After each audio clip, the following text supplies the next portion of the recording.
Do you think your favorite deceased singers are performing concerts in heaven right now? You are wrong. The man you are about to hear was a king of the music industry in Nashville. He held the contracts of the stars until a fatal crash sent him straight to the pit. He didn't find a party down there. He found the gallery of muted voices. He saw global icons bound in chains made of their own awards, tortured by the very lyrics that made them famous. What he witnessed was so horrifying that when he came back to life, he threw away millions of dollars to become a manual laborer in a dusty warehouse. Prepare yourself. After this story, you will never turn on the radio the same way again. This is his warning.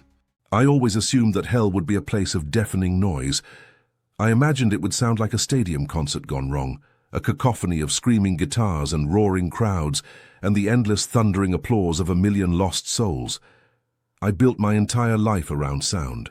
I worshipped frequency and vibration. But I was wrong. The terrifying secret I discovered, the one that still wakes me up in a cold sweat in the middle of the night, is that the deepest parts of the pit are not defined by noise. They are defined by a silence so heavy, so absolute, that it feels like it is crushing your bones from the inside out. It is a silence that swallows screams before they even leave your throat. I am sharing this today because I know there are millions of you who worship the voices you hear on the radio. You idolize the faces you see on the album covers and the award shows. You think they are gods walking among men. I used to think the same thing. I used to be the one making you believe that. But I have seen where the music stops. I have seen what happens when the applause dies down and the lights go out forever. My name is not important anymore. The man I was died on a stretch of asphalt in Nashville, Tennessee. Before that night, I was a man of significant influence. I was a music producer, a studio executive who held the careers of aspiring stars in the palm of my hand. I sat in leather chairs behind mixing consoles that cost more than most people's houses, deciding who would be famous and who would be forgotten. But I did not start there. My journey began in the dust and the heat of a shipping bay. I was a warehouse packer for a logistics company on the outskirts of the city. I want you to understand the contrast because it is vital to my testimony. When I was a warehouse packer, my life was simple. My back ached. My hands were covered in paper cuts and cardboard dust, and I smelled like sweat and honest work. I made minimum wage, but I slept soundly. I had a peace that I did not recognize as a blessing until I lost it, but I was hungry. I was starving for something the world told me I needed. I wanted legacy. I wanted my name to be etched in something more permanent than a packing slip. I clawed my way out of that warehouse with a ruthlessness that I mistook for ambition. I learned to manipulate sound, and then I learned to manipulate people. By the time I reached my 40s, I was sitting at the top of the industry in Nashville. I had gold records hanging on my walls like hunting trophies. I had a penthouse that looked down on the struggling musicians playing for tips on Broadway. And I had a heart that was as cold and hard as the marble countertops in my kitchen. During those years, I had a visceral hatred for anything related to God. Living in the Bible Belt, you cannot avoid the church. It is on every corner, but I viewed it as a weakness. I remember specifically mocking the Christian testimonies I would sometimes hear on the radio or see shared on social media. If a video popped up titled Testimonies of Hell or Powerful Testimonies of Conversion, I would laugh. I called it emotional manipulation. I thought I was the master of emotional manipulation because I wrote bridge choruses designed to make teenage girls cry. So I thought I could spot a fake a mile away. I told myself that I did not need Jesus Christ. Why would I need a savior when I was the one saving careers? Why would I worry about salvation when I had financial security and the adoration of my peers? I believed that eternal life was a fairy tale invented by poor people to make themselves feel better about having nothing. In my mind, true immortality was a song that lived forever. It was a copyright that generated royalties long after you were in the ground. I was completely blind to the truth. I was surrounded by people who were deep into the occult, though we never called it that. We called it vibes or energy. I worked with artists who would openly channel spirits in the vocal booth, seeking that otherworldly sound that would capture the charts. We invited darkness into our studios, treating it like a creative partner. We didn't know we were signing contracts with entities that do not play by our rules. I dismissed the stories of near-death experiences as hallucinations caused by a dying brain. I was a man of science and sound engineering. If I couldn't record it, if I couldn't see the waveform on my monitor, it didn't exist. This arrogance was the foundation of my life until the night of the crash. It was a Tuesday in November. We had just wrapped up a project for a young country singer who was about to cross over into pop stardom. It was a guaranteed hit. We knew it. The label knew it. We were celebrating at a private club in Midtown. The champagne was flowing, and the air was thick with the smell of expensive cologne and the desperate ambition of hangers-on. I remember looking around that room and feeling like a king.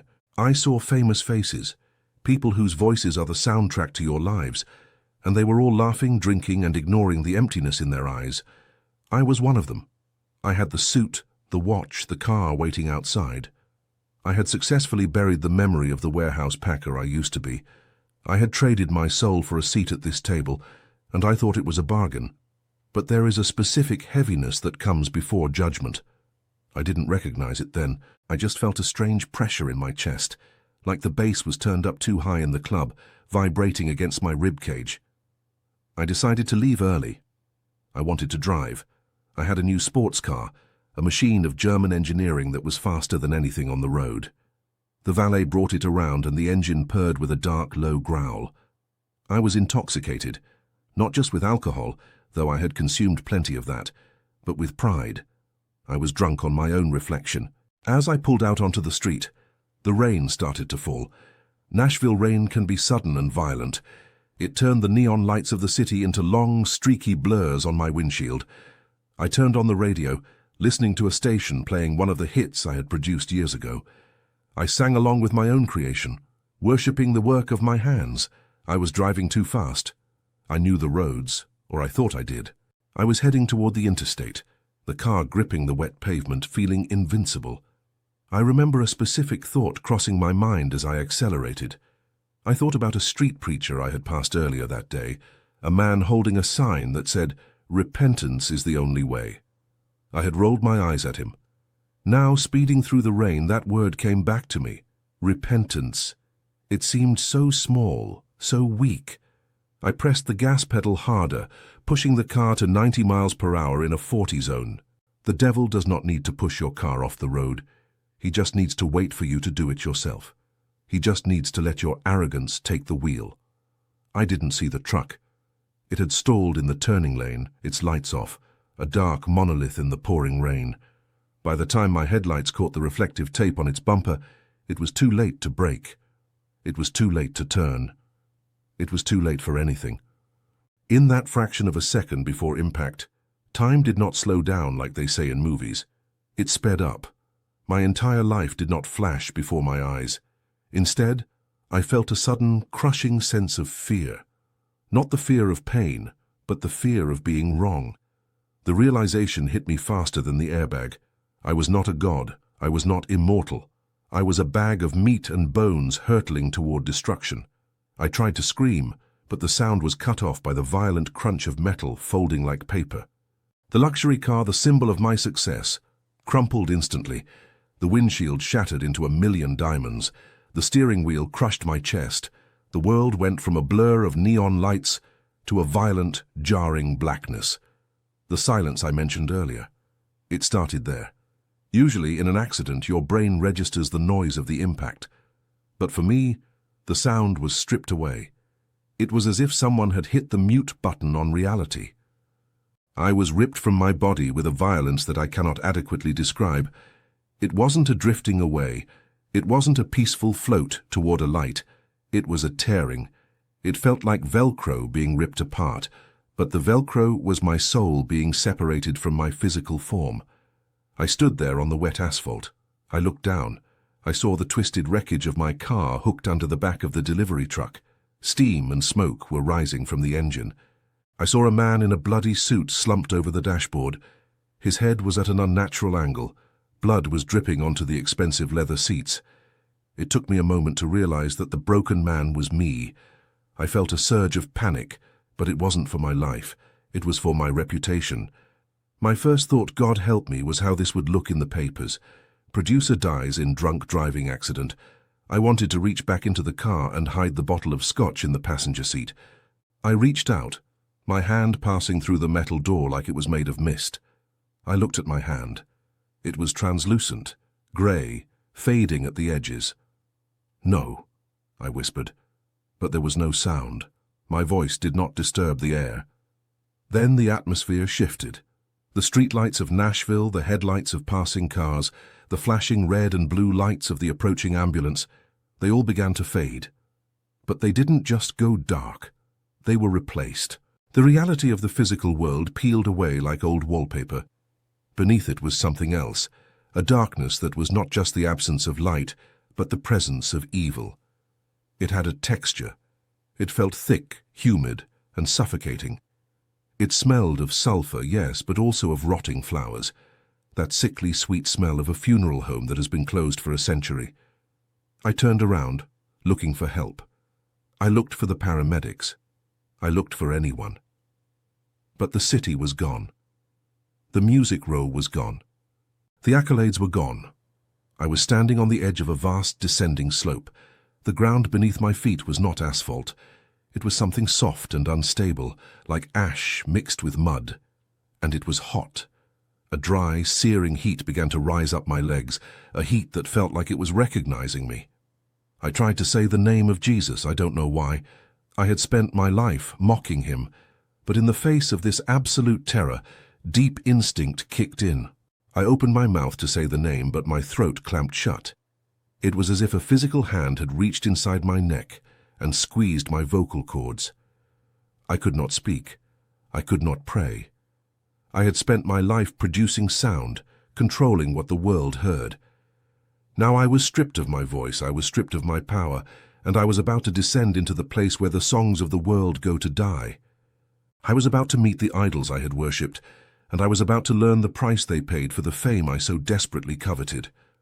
The darkness surged forward, grabbing me not with hands but with gravity. I fell. I didn't fall down. I fell in. I fell into the belly of the earth, into the silence that was waiting for me, and the only thing I brought with me was my sin. The sensation of falling ended not with a splash or a bounce, but with a sickening, bone-shattering thud. It was the kind of impact that should have killed me a second time, but in that place death is not an escape. It is merely a state of being. I lay there on the ground, gasping for air that wasn't there. The atmosphere was too thin, too hot. It felt like inhaling through a towel soaked in gasoline. Every breath burned my lungs, a constant reminder that the breath of life, the very spirit given by God, was absent here. I tried to stand, but my limbs felt heavy, as if gravity worked differently in this dimension. It pulled at me with a jealous hunger, trying to drag me down into the floor, and the floor itself was horrifying. It wasn't stone or dirt. It was soft, spongy, and warm. When I pushed myself up, my hands sank into it slightly. I looked down in the dim, reddish light that seemed to bleed from the walls, and I realized I was standing on a surface that resembled living tissue. It was a dark, bruised purple, pulsing with a faint rhythmic vibration, as if I were walking on the tongue of some colossal beast. I was in a corridor. It was vast, stretching up into a ceiling completely obscured by black smoke. To my left and right were alcoves like the viewing bays in an art gallery or the VIP sections of a high-end nightclub. But the architecture was twisted. The angles were wrong. It was non-Euclidean geometry, designed to induce nausea and confusion. The walls seemed to be made of charred wood and molten metal, dripping a black substance that sizzled when it hit the floor. This was not the chaotic fire pit people imagine. This was organized. This was structured, and that was what made it truly terrifying. I began to walk. I didn't want to, but a compulsion forced me forward. It was the instinct of the damned, the need to find others, the desperate hope that this was a mistake. As I moved down this grotesque hallway, the silence I had experienced earlier began to change. It wasn't empty anymore. It was filled with a low, sub-bass hum. It was a vibration of pure dread. Then I saw them. In the alcoves lining the corridor were figures. At first I thought they were statues, grotesque effigies meant to mock humanity. But as I got closer, I saw them move. I saw them shiver. I walked up to the first alcove. Inside, illuminated by a spotlight that shone with a sick, bilious green light, was a woman. I recognized her instantly. I won't speak her name, out of respect for the family she left behind, but you would know her. She was a pop icon from the 90s, a woman whose voice had dominated the airwaves, a woman I had met once at a gala in Los Angeles. She had died of an overdose years ago. The world had mourned her. We had released tribute albums. We had called her an angel. She was no angel here. She was standing on a pedestal made of jagged razors. She was wearing the gown she had been buried in, but it was tattered and stained with soot. But the most horrifying detail was the chains. She was wrapped in heavy golden chains. They were wound tight around her throat, her chest, her arms, and dangling from these chains were gold records, platinum plaques, Grammys. The very awards she had spent her life chasing were now the weights dragging her down. They were fused to her skin, burning her with a cold metallic fire. She was trying to scream. Her mouth was open in a rictus of agony, her eyes bulging with the pressure of the plea she wanted to release. But no sound came out. Her voice, that golden voice that had sold millions of records, was gone. It had been harvested. It had been stripped away because she had used it to serve herself and the enemy, not the Creator. I stared at her, paralyzed by the sight. She looked at me. Her eyes locked onto mine, and I saw a recognition that froze my blood. She remembered me. She remembered the industry. And in her eyes, there was no celebrity sparkle. There was only an infinite, bottomless regret. She was begging me for help, begging me for a drop of water, begging for silence, begging for the end. But there is no end in hell. I stumbled back, my heart hammering against my ribs like a trapped bird. I turned and ran to the next alcove. It was a man this time, a rock legend, a man who had openly mocked Jesus Christ in his lyrics, who had led entire stadiums in chants of rebellion. He was on his knees. His guitar was strapped to him, but the strings were made of barbed wire. His hands were bloody shreds, yet he was forced to play. He strummed the barbed wire frantically, over and over, his face contorted in a silent scream of pain. He was playing his greatest hit. I could tell by the rhythm of his bleeding hands. But the only sound produced was the wet tearing of his own flesh. I realized then where I was. I was in the gallery of muted voices. This was the VIP section of the abyss. This was the reserved seating for those who had been given the gift of influence and had used it to poison the world. The realization hit me with the force of a physical blow. I belonged here. I wasn't a singer, but I was the architect. I was the producer. I was the one who polished the rebellion, packaged the sin, and sold it to the masses. I looked at my own hands, terrified that I would see chains forming around my wrists. I saw the phantom image of mixing consoles and contracts swirling in the smoke around me. I continued down the hall, passing face after face, country stars, rappers, jazz legends, people whose music I had listened to, people whose careers I had studied. They were all here. They were not partying. They were not ruling in hell. The lie that says I'd rather rule in hell than serve in heaven is the greatest deception ever told. There are no rulers in hell except the darkness itself. Everyone else is a victim, a prisoner, a trophy of the enemy. The smell here was overpowering. It was the scent of burning hair and ozone. It smelled like a concert venue after a pyrotechnics accident, amplified 1,000 times. The heat was oppressive, drying out my eyes until blinking felt like rubbing sandpaper against my corneas. I stopped in front of a large, ornate display. Inside was a group, a famous band that had perished in a plane crash decades ago. They were bound together, their bodies fused into a grotesque mass of limbs and instruments. They were fighting each other, clawing, biting, tearing. The unity they had projected on stage was exposed as a lie. In this place, selfishness is the only law. They hated each other. They hated the music. They hated the fans who had worshipped them. I saw a demon then. It wasn't the cartoonish figure with a pitchfork. It was a tall, slender creature, skin the color of wet ash, with limbs that were too long and too many joints. It moved with a jerky, unnatural grace like a stop-motion puppet. It was walking from alcove to alcove, holding a whip. But the whip wasn't made of leather. It was made of tongues, human tongues. The creature stopped in front of the pop singer I had seen first. It raised the whip and lashed out. The strike was silent, but the woman arched her back in a silent shriek of torment.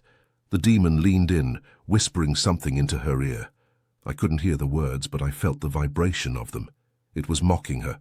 It was quoting her own lyrics back to her. "You said you wanted to live forever," the demon seemed to say. "You said you wanted to set the world on fire. Well, here is the fire. And here is forever." The cruelty was absolute. There was no mercy, not a drop. I remembered the times I had been merciless in business, crushing a young artist's dream because they didn't have the look, or firing an assistant for bringing the wrong coffee. My own cruelty on earth was a microscopic reflection of the hate that saturated this place. I wanted to close my eyes, but I couldn't. In hell, your eyes are forced open. You are forced to witness. You are forced to see the truth you ignored. The truth was that these people were not icons. They were lost souls who had gambled their eternity for a few decades of applause, and they had lost. I fell to my knees in the middle of that corridor. The spongy floor pulsed beneath me. I felt a profound sense of isolation.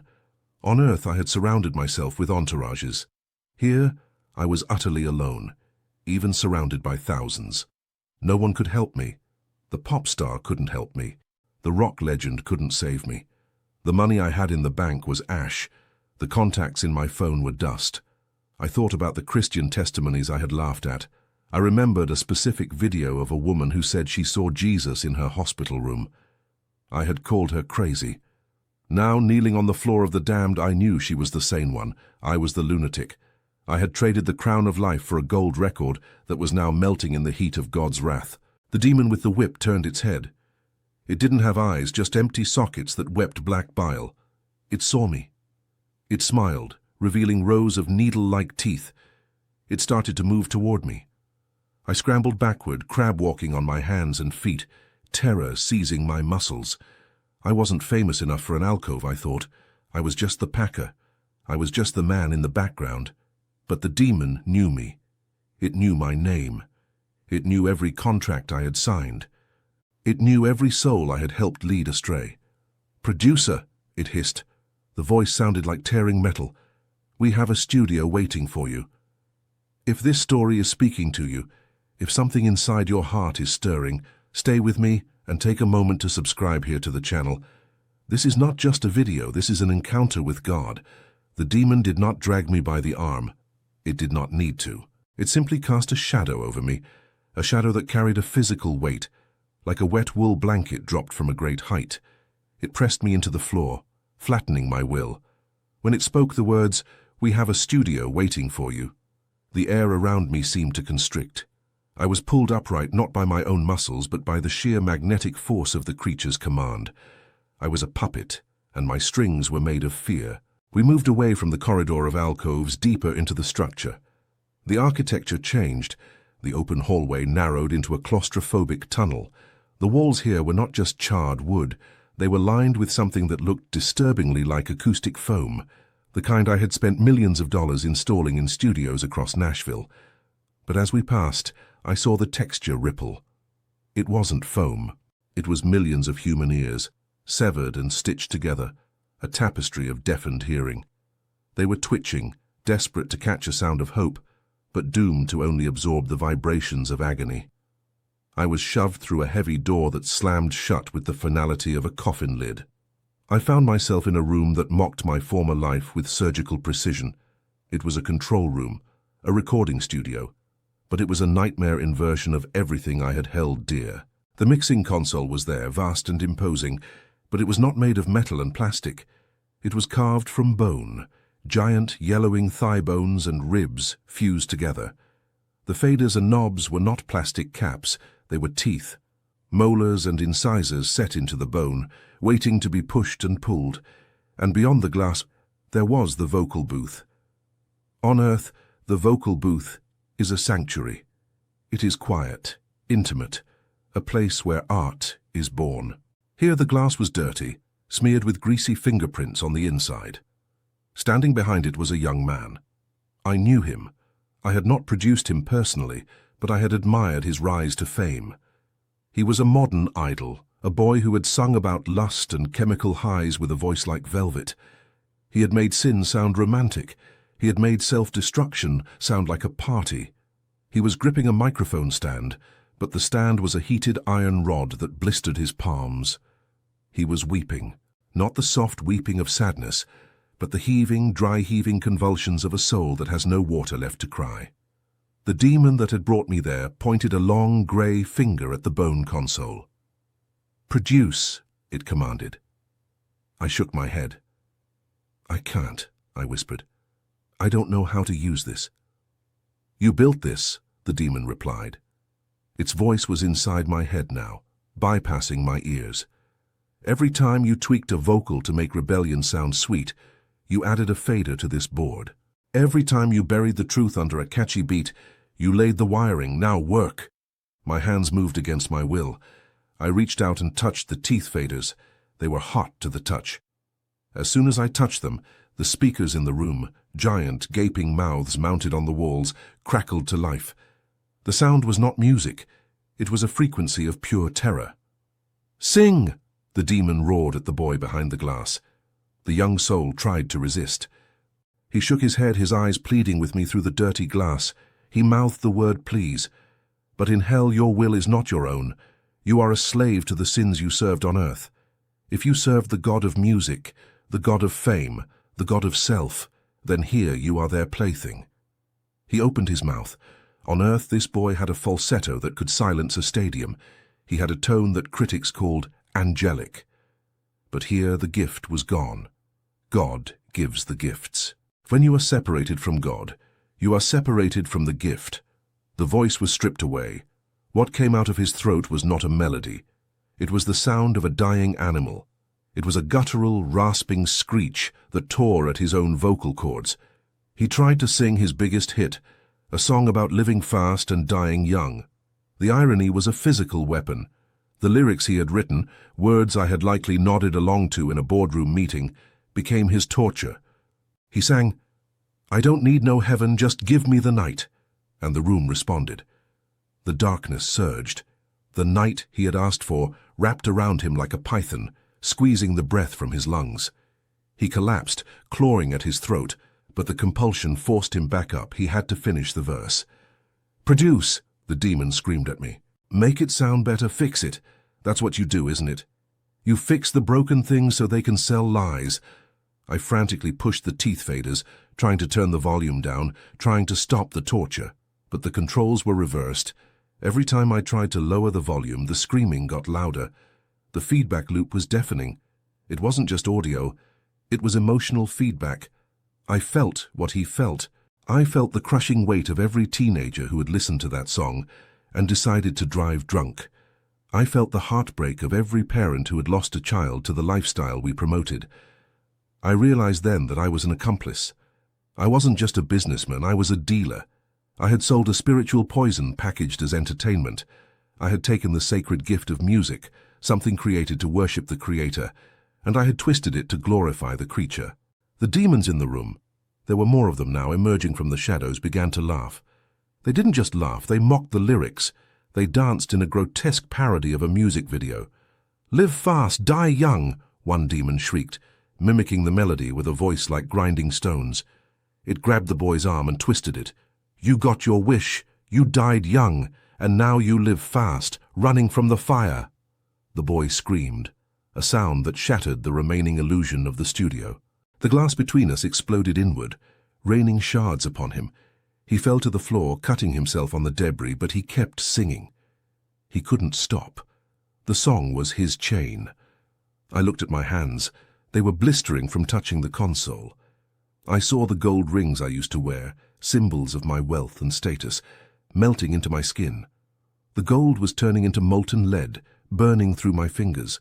"I didn't know," I shouted, trying to justify myself to the demons, to the boy, to the universe. "I was just doing my job. It was just business." The tall demon leaned over me. Its face was inches from mine. It smelled of old blood and copper. "Business?" it hissed. "The currency of your business was souls, and you are bankrupt." It grabbed me by the back of my neck and forced my face toward the shattered window. "Look at him. Really look at him. I looked. The boy was no longer the handsome star. His face was contorted, his skin grey and peeling. He looked at me with pure hatred. It wasn't the hatred of an enemy. It was the hatred of a victim looking at his abuser. He knew I had made money off his destruction. He knew I had encouraged the very vices that led him here. "You told me I was a god," the boy rasped, his voice barely audible over the din of the room. "You told me I could do anything. You lied." The weight of that accusation hit me harder than the crash on Music Row. I had lied. I had peddled a lie because it paid for my penthouse. I had told artists they were untouchable, that they were the center of the universe. I had fed their egos until they were too bloated to fit through the narrow gate of salvation. I wanted to apologize. I wanted to say, "I'm sorry." But in hell, apology is a foreign language. It has no meaning because there is no forgiveness. You can be sorry for 1,000,000,000 years, and it will not buy you 1 second of relief. The time for apology was on earth. The time to turn back was when I heard that street preacher. The time to seek Jesus was when I still had breath in my lungs. Now I was just a producer with no product, a manager with no talent, a man with no soul. The scene in the studio shifted. The demons grew bored with the boy. They descended on him, not to listen, but to consume. The sound of his song turned into just screaming, a raw, wordless expression of total loss. I was shoved away from the console. The tall demon kicked me in the ribs, sending me sprawling across the floor. "Your turn is coming," it said. "But first, you need to see what you really look like. You think you are the executive. You think you are the man in charge." It pointed to a darkened corner of the room.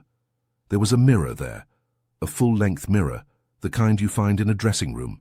But the glass was black, swirling like oil. "Go," the demon commanded. "Look at the producer." I didn't want to look.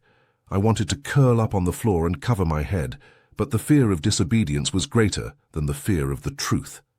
I crawled toward the mirror. My expensive Italian shoes were gone, my feet were bare, bleeding and covered in the filth of the floor. I stood up, trembling, and looked into the black glass. I expected to see my face. I expected to see the cuts and bruises from the car accident. I expected to see fear. But I saw something much worse. I saw my soul.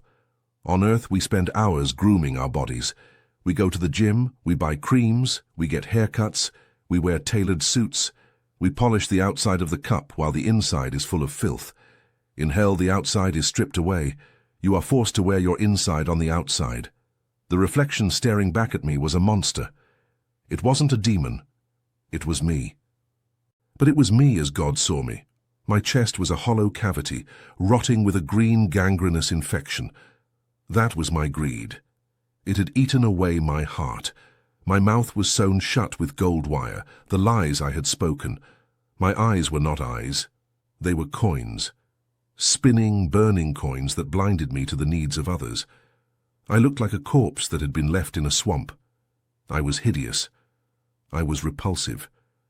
And I knew, with a sinking, terrible certainty, that this was who I had been all along. The suit, the car, the platinum records, they were just a mask. This rotting thing was the real me. This was the result of a life lived without Jesus Christ. This was the wages of sin. I touched my face, and the reflection touched its face. The gold wire tore at my lips. The burning coins seared my sockets. I was a packer, I whispered through the wire. I was a warehouse packer. I was honest. I was clean. I suddenly longed for that dusty warehouse with an intensity that broke me. I wanted the cardboard cuts. I wanted the minimum wage. I wanted the obscurity. I would have given 1,000 years of torture just to be back in that warehouse for 5 minutes, to have a simple, honest job, to be a nobody with a clean conscience. But I had traded that simplicity for this. I had traded my peace for a mirror that showed me my own corruption. The demons were laughing again. They loved the mirror. They loved watching us realize that we were the architects of our own damnation. "Pretty," the tall demon mocked. "Very market-friendly. I think we can sell this." I fell to the floor in front of the mirror, unable to look at myself for another second. The self-loathing was absolute. In hell, you don't just hate the place, you hate yourself. You hate every decision you ever made. You hate the time you wasted. You hate the opportunities you ignored. I remembered a specific moment, years ago, a young intern at the studio, a girl who wore a cross necklace. She had tried to talk to me about her faith once during a lunch break. She had said, "Sir, success is great, but don't lose your soul for it." I had fired her the next week. I told her she didn't have the killer instinct needed for the industry. Now, lying on the floor of the pit, I realized she was the only one who had ever told me the truth. She had the killer instinct, the instinct to kill the sin before it killed her. I was the one who was weak. I was the one who was foolish. The heat in the room began to rise. It wasn't coming from a furnace, it was coming from me. The rot in my chest was heating up. My own corruption was becoming the fuel for the fire. This is the secret of the fire of hell. It is kindled by your own sin. The more sin you bring with you, the hotter you burn. And I had brought a lifetime of pride, greed, and arrogance. I was a bonfire waiting to happen. I lay curled on the floor. The image of my own rotting soul burned into my mind. The heat rising from my chest was unbearable, a fever that didn't just warm the skin but boiled the marrow. The studio, with its bone console and screaming speakers, began to dissolve around me. The demons were not finished with me, but the scenery of hell is never static. It shifts to accommodate new miseries, new lessons in despair. The floor beneath me, which had been spongy flesh, began to harden. It turned into cold, sharp stone. The walls of acoustic foam and severed ears melted away, replaced by damp, jagged rock. The air grew heavier, pressing down with the weight of an ocean. I was no longer in the studio. I was in a vast, cavernous amphitheater. It looked like a Roman Colosseum, but inverted, burrowing deep into the earth instead of rising toward the sky.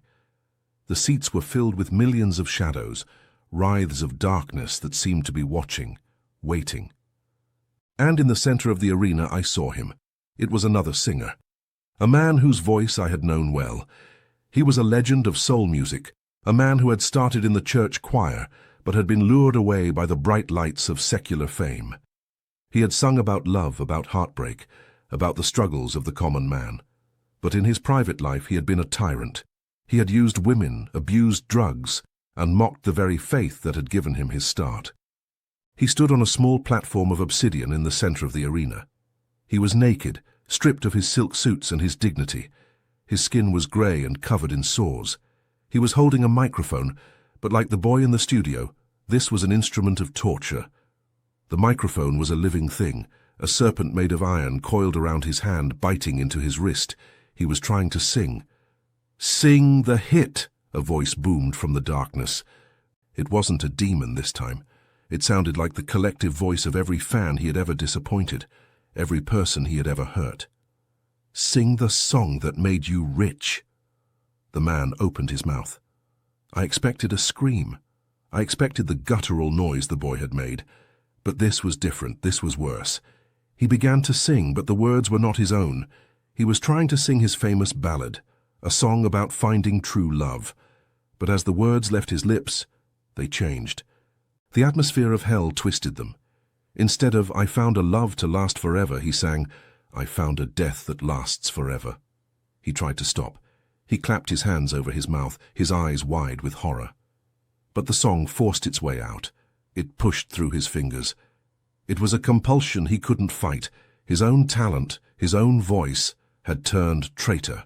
"I traded my soul for a moment of shine," he sang, the melody perfect, hauntingly beautiful, which made the lyrics all the more terrifying. "Now I drink the cup of wrath and it's mine." Every note he hit was a physical blow.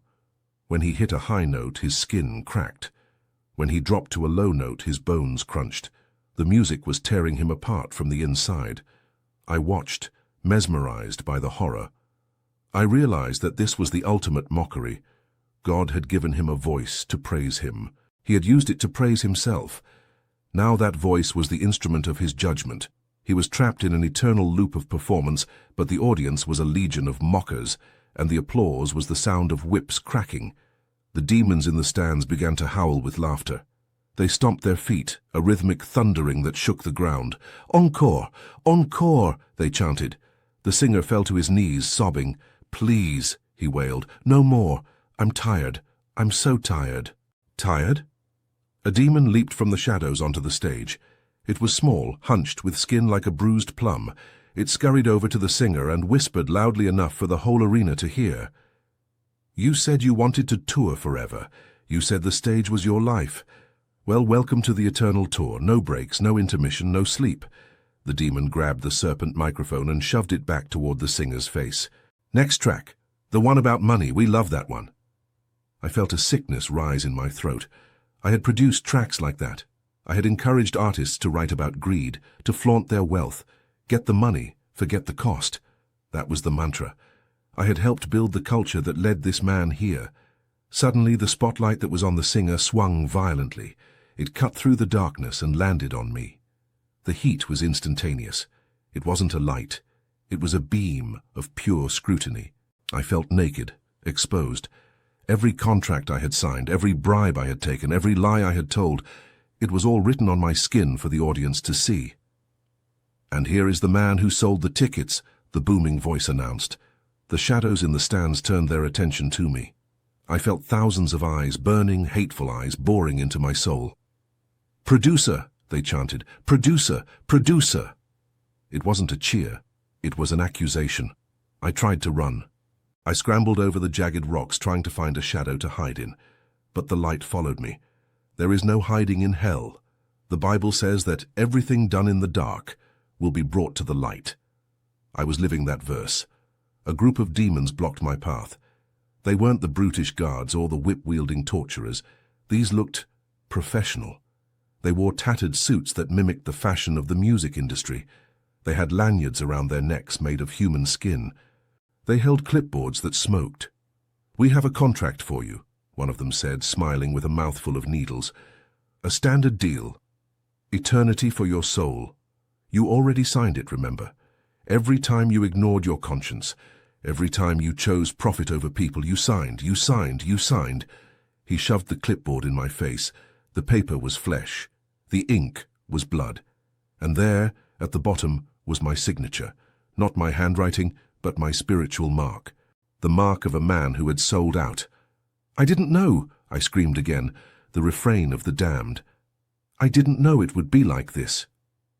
"Ignorance is not a clause in the contract," the demon replied smoothly. "You had the book. You had the churches. You had the grandmother who prayed for you. You had the street preacher. You had the warnings. You deleted the emails from God, didn't you? Sent them straight to spam." He laughed, a dry, rattling sound. "Well, we checked the spam folder. And here you are." He reached out and touched my chest, right where the green rot of greed was pulsing. His finger burned like a branding iron. "You wanted to be a big shot," he whispered. "You wanted to be a mogul. Well, in this kingdom, the currency is pain. And you are about to become very, very rich." He snapped his fingers. The ground beneath me opened up. I didn't fall this time. I was sucked down. It felt like being pulled through a straw. My body was compressed, crushed, twisted.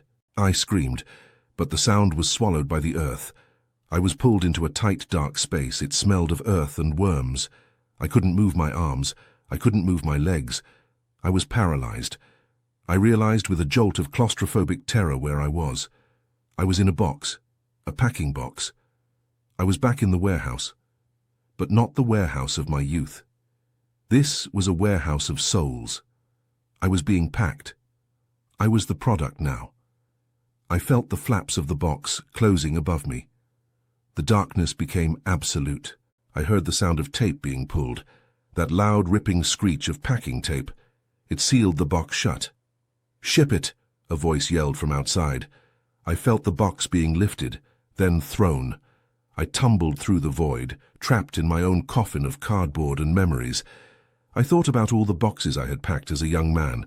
I had done it mindlessly, complaining about the boredom. Now I would give anything for that boredom. Inside the box, I wasn't alone. I heard whispers. They were the voices of the people I had hurt, the artists I had cheated, the family members I had neglected.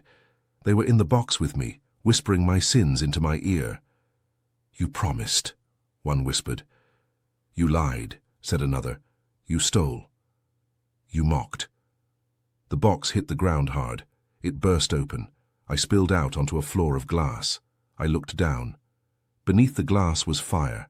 a lake of it, moving, churning, living fire. And I saw the reflection again. The producer. The man who thought he was a king. I was nothing.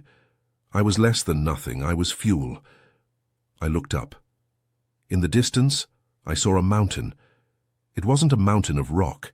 It was a mountain of discarded things, broken guitars, smashed records, torn posters, and bodies.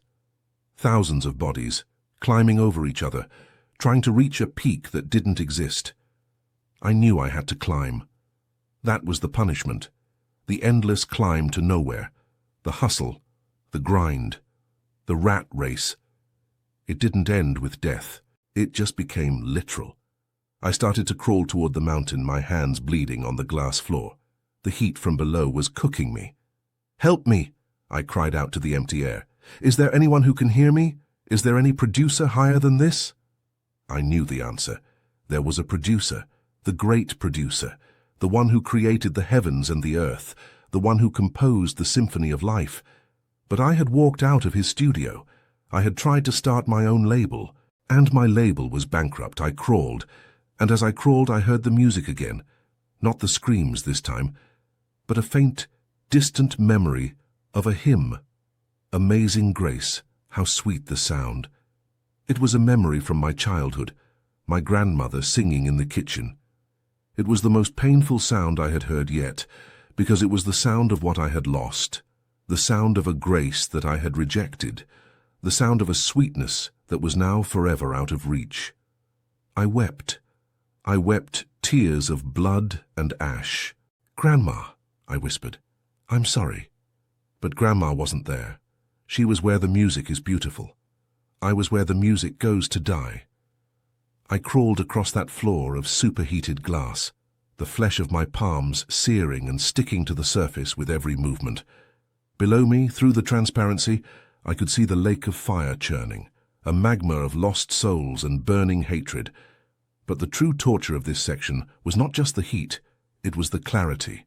In the world above, in the music industry, we thrived on ambiguity. We hid the truth behind smoke machines, auto-tune, and clever marketing. We blurred the lines between right and wrong until sin looked like freedom. But here, there is no blur. The atmosphere of hell acts like a magnifying glass. It strips away the excuses. It forces you to confront the truth with a brutal, high-definition intensity. As I dragged my broken body toward that mountain of debris, a figure stepped in my path. It didn't look like the other demons. It wasn't holding a whip or a spear. It was sitting behind a desk. A desk. It was an antique mahogany desk, identical to the one I had in my penthouse office in Nashville. It sat there, surreal and terrifying, in the middle of this burning wasteland.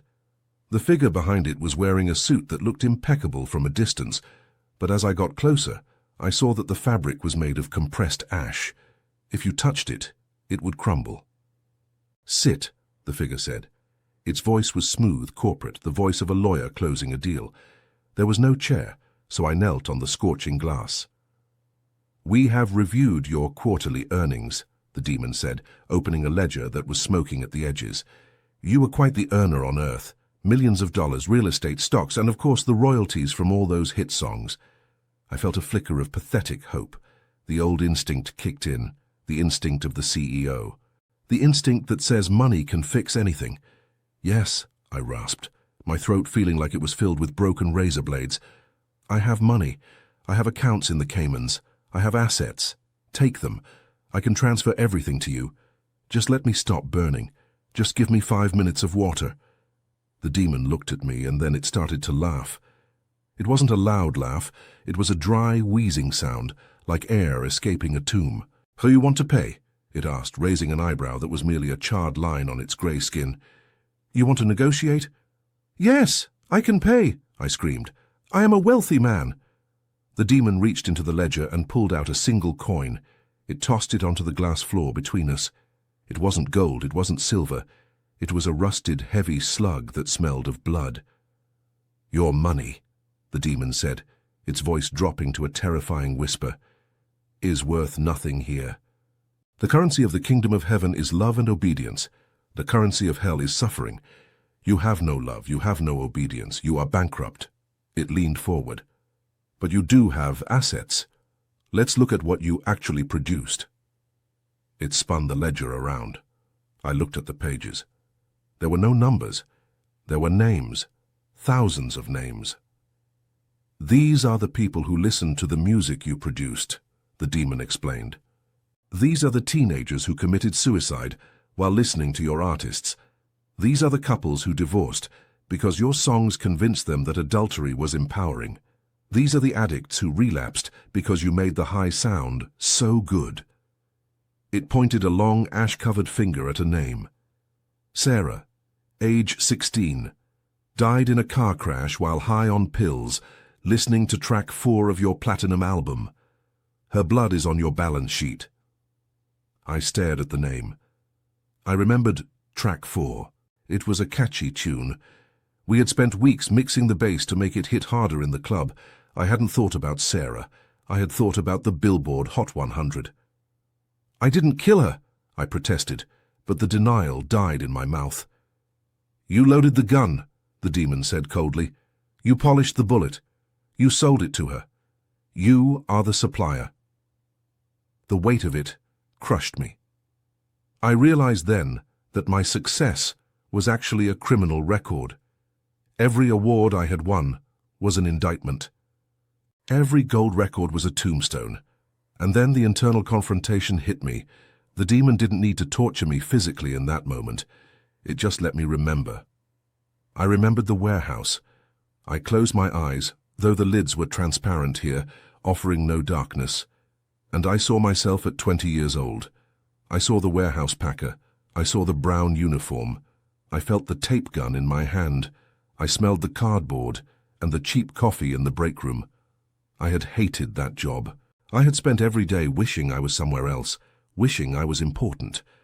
But looking back from the depths of the pit, I realized that the warehouse was a paradise. Why? Because when I was a packer, I didn't hurt anyone. I moved boxes. I ensured people got their packages. It was service, it was honest. I went home at night with a tired body but a clean spirit. I could sleep. I could look people in the eye. I had enough money for food and rent, and that was enough. I want to go back, I sobbed, the tears evaporating instantly on my burning cheeks. Let me be a packer. I'll pack boxes for eternity. I'll work the night shift. I won't complain. Just take me back to the warehouse. The demon shook its head. You resigned from that position a long time ago. You wanted a promotion. You wanted to be a big man. You wanted to be a god. It slammed the ledger shut. The sound was like a gunshot. This is the truth you missed, the demon said. A simple life with God is a kingdom. A wealthy life without him is a cage. You built your cage with gold bars, and now you are shocked that you cannot walk through them. I looked at my hands. They were no longer the hands of a producer. They were clawed, blackened things. But for a second I saw a hallucination. I saw my old hands covered in cardboard dust. I tried to grab that image, to hold on to the memory of innocence, but it slipped away like smoke. Please, I whispered, I'll give it all back. I renounce the fame. I renounce the music. Too late, the demon said. The contract is closed. It waved its hand, and the desk dissolved into a swarm of flies. The demon dissolved with it, leaving me alone on the glass. But I wasn't just alone, I was dying. This is the hardest part to explain to the living. You think of death as an event, a moment where the heart stops. But here, death is a state of being. It is a verb. I was dying. I felt the sensation of death, the cold sweat, the failing organs, the fading vision, but it never reached the end. My heart exploded, but then it beat again. My lungs collapsed, but then they inflated with fire. My brain shut down, but then it rebooted to feel the pain. It was eternal life in reverse. It was eternal death. I realized that Jesus Christ offers life that cannot die. Hell offers death that cannot live. It is a constant, rhythmic destruction of the self. You are being unmade over and over again, but never allowed to cease existing. I looked at the mountain of trash in the distance. The bodies climbing it were screaming. They were climbing over each other to get away from the fire, but there was nowhere to go. The sky was iron. The ground was glass, the air was poison. I had been a man of options. If I didn't like a contract, I tore it up. If I didn't like a song, I deleted it. If I didn't like a car, I traded it. Here I had zero options. I had zero leverage. I was stripped of my agency. I lay on the glass, feeling the vibrations of the screams below. I thought about the word salvation. It seemed like such a simple word on earth, a church word, a Sunday word. Now, it was the only word that mattered. It was the water I couldn't drink. It was the air I couldn't breathe. It was the door that was locked from the outside. I remembered a specific night in the studio. A famous gospel singer had come in to record a crossover track. She had looked me in the eye and said, "Baby, you can't serve two masters. You gotta choose." I had laughed and poured her a drink. "I choose the one that pays," I had said. I screamed into the glass floor. "I chose wrong. I chose the wrong master." But the glass didn't answer. The fire didn't answer. The only answer was the echo of my own voice, returning to me distorted, mocking my stupidity. Then the floor tilted. The glass shattered. I fell again. I fell for what felt like an eternity, tumbling through layers of suffocating darkness that grew heavier and colder with every passing second. The heat of the upper levels was replaced by a cold so profound it burned worse than fire. It was the cold of absolute separation. It was the temperature of a universe without a sun, without a star, without a single photon of light. This was the basement of the pit, the place where hope is not just forgotten. It is a concept that never existed. I landed on a surface that felt like dry, pulverized bone. It was dust. The dust of civilizations, the dust of empires, the dust of men like me who thought they could build a tower to the heavens without a foundation. I was in a vast circular chamber. The ceiling was lost in the gloom above, but the walls were visible, pulsing with a faint bioluminescent rot. And the walls were alive. As my eyes adjusted to the dimness, I realized that the walls were made of faces, millions of them. They were the faces of the mute singers, the silenced idols, the fallen stars. They were fused together, trapped in the masonry of hell, their mouths open in those silent screaming O's. They were watching me. They were waiting for me to join the wall, to become just another brick in the structure of damnation. In the center of the chamber, shadows began to coalesce. They weren't the business demons in suits. They weren't the tormentors with whips. These were ancient. They were shapeless, shifting masses of pure malice that radiated a sense of authority. They were the principalities, the powers, the rulers of the darkness of this world. They moved toward me. They didn't walk. They glided, sliding over the bone-dust floor like oil on water. I scrambled backward, my hands clawing at the dust, but my back hit the wall of faces. I felt the cold skin of the trapped souls against my neck. I was cornered. There was no negotiation here. There was no deal to be made. These entities didn't want my pain. They wanted my existence. They wanted to consume the very spark of consciousness that made me me.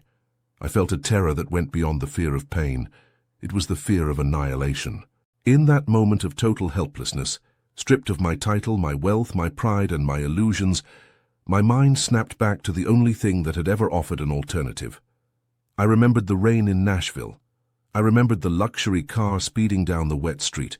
But before that, I remembered the stoplight. I remembered the man on the corner, the street preacher I had mocked so many times. I had called him a nuisance. I had called him a lunatic. I had laughed at his cardboard sign and his cheap megaphone. But in the clarity of hell, I saw him differently. I didn't see a crazy man. I saw a lighthouse keeper standing in the middle of a storm. I remembered the words on his sign. They were written in red marker, uneven and messy. "Whoever calls on the name of the Lord shall be saved." I had laughed at it. Saved from what? I had sneered. Saved from a good time. Now, with the ancient shadows looming over me, ready to devour my soul, I knew exactly what I needed to be saved from. I needed to be saved from myself. I needed to be saved from the consequences of my own rebellion. The shadows rose up. They were huge, blotting out the faint light of the rotting walls. I felt their hunger. It was a physical force, a vacuum trying to suck the life out of my chest. I had zero leverage. I had no good works to offer. I had no charity to brag about. I had no good person card to play. I was a sinner. I was a mocker. I was guilty. But the sign said, whoever. It didn't say, whoever is good. It didn't say, whoever goes to church. It didn't say, whoever gives money. It said, whoever. That meant me. That meant the warehouse packer who became a monster. That meant the producer who sold lies. Even me. A desperate, wild hope ignited in my chest. It was the only light in that entire dungeon. I closed my eyes against the approaching darkness. I didn't try to formulate an eloquent prayer. I didn't try to bargain. I just threw myself on the mercy of the court. I gathered every ounce of breath left in my spectral lungs. I gathered all my regret, all my fear, all my sorrow, and I screamed, Jesus! The sound didn't just leave my throat, it exploded from my soul. It wasn't a word, it was a weapon. The reaction was instantaneous and cataclysmic. The moment the name left my lips, the atmosphere of hell shattered. The ancient shadows, the terrifying entities that looked like they could swallow galaxies, didn't just stop. They recoiled. They shrieked. It wasn't a scream of anger. It was a scream of pure, unadulterated terror. They scrambled back, tripping over themselves, dissolving into mist, trying to hide in the cracks of the floor. They could not stand before that name. The name of Jesus is not a magic word. It is a presence. When I spoke it, I invoked the authority of the king in the territory of the enemy, and the enemy has no defense against the king. The silence of the wall of faces was broken. A rumble went through the chamber, shaking the foundations of the pit. The darkness, which had been thick and heavy as lead, was torn apart. A light appeared. It didn't come from a door. It came from everywhere and nowhere. It was a blinding, pure, white light that was sharper than a laser and warmer than the sun. It pierced through the gloom of hell like a sword through paper. The demons were gone. They had fled. They could not exist in the same space as that light. I fell on my face in the bone dust. I couldn't look at the light. It was too holy. I was too dirty. I felt the rot in my chest, the greed and the sin exposing me. I expected the light to burn me up. I expected judgment. But instead of burning, I felt lifted. A hand, not a physical hand, but a force of absolute love and power, reached down into the deepest pit. It grabbed me. It grabbed me by the scruff of my neck, just like the demon had. But there was no malice in this grip. There was only rescue. I was pulled up. I was yanked out of that chamber with a speed that defied physics. I flew past the wall of faces. I flew past the mountain of trash. I flew past the glass floor and the lake of fire. I flew past the studio of torment and the gallery of muted voices. I saw them all blurring past me, a nightmare rewinding. I heard a voice.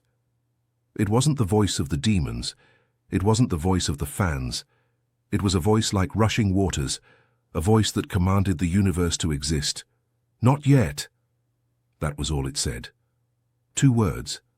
But those 2 words held more power than all the contracts in the music industry combined. Not yet. I realized I was being sent back.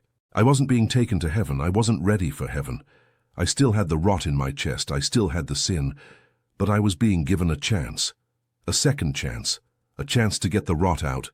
A chance to wash the garment. The sensation of ascent was violent. I was ripping through the dimensions, crossing the barrier between the spiritual and the physical. The cold of the pit was replaced by a sudden, jarring rush of pain. Real pain. Physical pain. The silence of the grave was shattered by noise. The beeping of monitors, the shouting of voices, the smell of antiseptic and blood. I opened my eyes. I wasn't in the pit. I was staring up at a blinding white light, but it wasn't the glory of God. It was the surgical light of an operating room. "He's back," someone shouted. "We got a pulse, we got a rhythm." I tried to speak. I tried to shout the name again. I tried to tell them about the silence. I tried to tell them about the singers, but I had a tube in my throat. I couldn't make a sound. I lay there, paralyzed by the anesthesia and the trauma, tears streaming down my face. I was alive. I was in a broken body, in a world full of trouble, but I was not in hell. I heard the steady beep, beep, beep of the heart monitor. It was the most beautiful music I had ever heard. It was the rhythm of grace. It was the sound of a clock that had been reset. I had gone from the CEO of the industry to a beggar in the pit, and now I was just a man in a hospital bed. And for the first time in 40 years, I knew exactly who I was. I was a man who had been saved from the fire. I looked at the nurse hovering over me. She looked tired, she looked worried. I wanted to grab her scrub top, I wanted to shake her. I wanted to tell her, "Don't listen to the radio, it's a trap, it's all a trap." But I could only stare at the ceiling and thank God for the pain. Because the pain meant I was still here. The pain meant I still had time to repent. The name of Jesus had pulled me out of the fire. Now I had to decide what to do with the life he had given back to me. I knew one thing for certain. The music producer was dead. He died in that crash. The man who woke up in that hospital bed was someone else entirely. I was ready to go back to the warehouse. I was ready to pack boxes. I was ready to be nobody, as long as I could be nobody with Jesus. Before I finish this story, before I tell you what happened next and give you the warning that I was sent back to deliver, I need to remind you one last time. You are listening to this for a reason. You didn't click on this by accident. The algorithm didn't bring you here. God did. Please do not leave this testimony without subscribing. Do not walk away from this fire without taking a spark of truth with you. Stay with me for the end. It is the most important part. Recovery was a slow, agonizing process. I spent 3 months in the hospital and another 6 months in a rehabilitation center learning how to walk again. My body was shattered. My ribs were broken. My legs were held together with metal pins, and I had scars that would never fade. But every time a wave of physical pain hit me, I welcomed it. I whispered thank you to the ceiling. Why? Because pain is a sensation of the living. In the gallery of muted voices, there is no pain relief, only the escalation of torment. Here, a broken bone means you are still in the land of grace. It means the door is still open. The doctors told me I was lucky. They said the fact that I survived the impact was a statistical anomaly. They talked about airbags and crumple zones and physics. I just nodded. I didn't tell them about the hand that pulled me from the pit. I didn't tell them about the truth I had seen in the dark. They would have sent me to the psychiatric ward, and I needed to be free. I had work to do, not the work of a producer, but the work of a witness. When I was finally discharged, the sharks began to circle. My partners from the record label came to visit.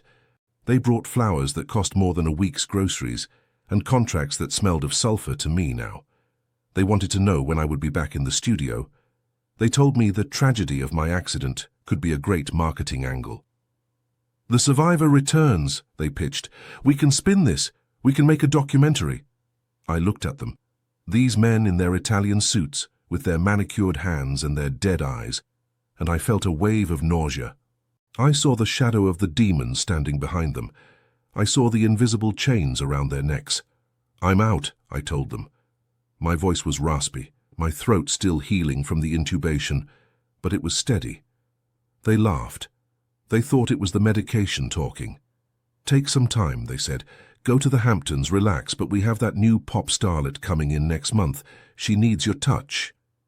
"You don't understand," I said, leaning forward in my wheelchair. "I am done.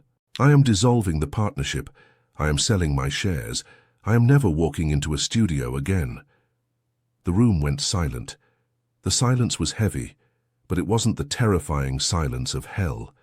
It was the silence of confusion. They looked at me like I was speaking a foreign language. To them, walking away from millions of dollars and a legacy of fame was insanity. To me, staying for one more second was suicide. I liquidated everything. I sold the penthouse. I sold the cars. I sold the gold records. I gave the money away. I didn't just donate it to a tax-deductible foundation. I got rid of it like it was radioactive material. I gave it to orphanages, to rehab centers, to street ministries, places that were actually fighting the darkness I had helped promote. I wanted nothing that I had earned during my years as a god of the industry. I wanted to be clean. When I was finally strong enough to stand on my own 2 feet, I did the only thing that made sense to my spirit. I put on a pair of work boots and a pair of jeans. I took a bus to the industrial side of Nashville, far away from the neon lights of Music Row. I walked into a logistics center. It wasn't the same company I had worked for 20 years ago, but it smelled the same. It smelled of cardboard, dust, and diesel fumes. It was the perfume of humility. I asked to speak to the foreman.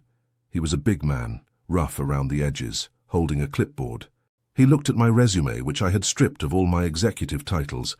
"It says here you haven't worked in a warehouse in 2 decades, he said, looking at me skeptically. "You're overqualified, and you've got a limp. Can you lift 50 pounds? "I can lift whatever you need me to lift," I said. "I just need a job. I need to work with my hands. I need to be tired at the end of the day." He hired me. I became a warehouse packer again. The first day back on the line was the hardest physical day of my life, but spiritually it was a baptism. As I taped up that first box, a brown corrugated square destined for some stranger's porch, I felt a peace that no platinum record had ever given me. I was nobody again. I was just a man moving a box. There was no ego here. There was no manipulation. There were no lies. Just honest work. I have been working there for 2 years now. My co-workers don't know who I used to be. They don't know that the guy sweeping the floor used to dine with rock stars. They just know me as the quiet guy who hums hymns under his breath and always offers to take the extra shift. But my life is not just about packing boxes. It is about unpacking the truth. I cannot listen to the radio anymore. If I walk into a grocery store and hear the current hits playing, I have to leave. I don't hear the melody. I hear the screams. I hear the boy in the glass booth. I hear the soul singer with the serpent microphone. I hear the hidden messages of rebellion and self-worship that I used to help insert into the tracks. I see the world differently now.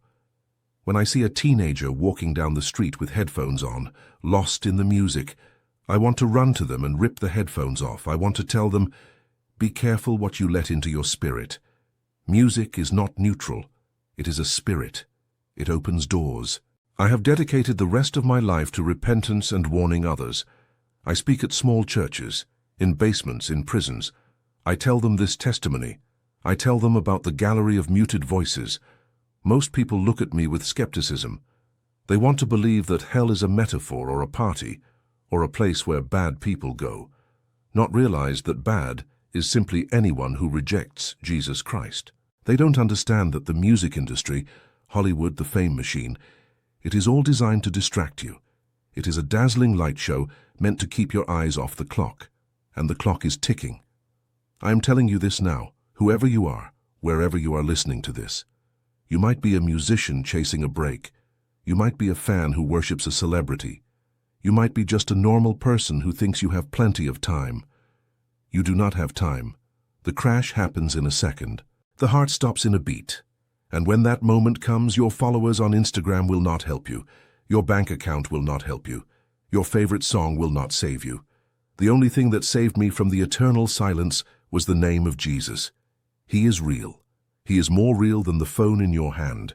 He is more real than the chair you are sitting in. And hell is real. It is not a scare tactic. It is a destination, and the highway leading there is broad and paved with good intentions and catchy choruses. I saw the idols you worship. I saw them in chains. They would give anything, absolutely anything, to be in your shoes right now. They would give 1 billion years of their fame just to have 1 minute to kneel down and say, "Lord, forgive me. You have that minute. You have that breath. Do not waste it. Do not let the music of this world drown out the voice of God. Turn off the noise. Silence the distractions. Look at your life in the mirror of the Word, not the mirror of vanity. I am just a packer now. I move boxes from point A to point B. But I am freer than I ever was when I was moving the culture. I have found salvation in the surrender. I have found life in the death of my ambition. If you are playing with fire, please, I beg you, stop. The fire is not a toy. It is a consuming reality. Step away from the edge. Call on His name while you still have a voice. Because a time is coming when the only sound you will make is a silent scream in a hall of muted singers. Don't let that be your song. Let your song be a new one, a song of redemption, a song of a life turned around. I am the man who came back from the silence to tell you the music stops, but eternity never ends. Choose where you will spend it. Jesus Christ is the only way out of the studio of the damned. Run to him. Run now. This is my testimony. It is the truth. And now the burden of this knowledge is off my shoulders and onto yours. What will you do with it?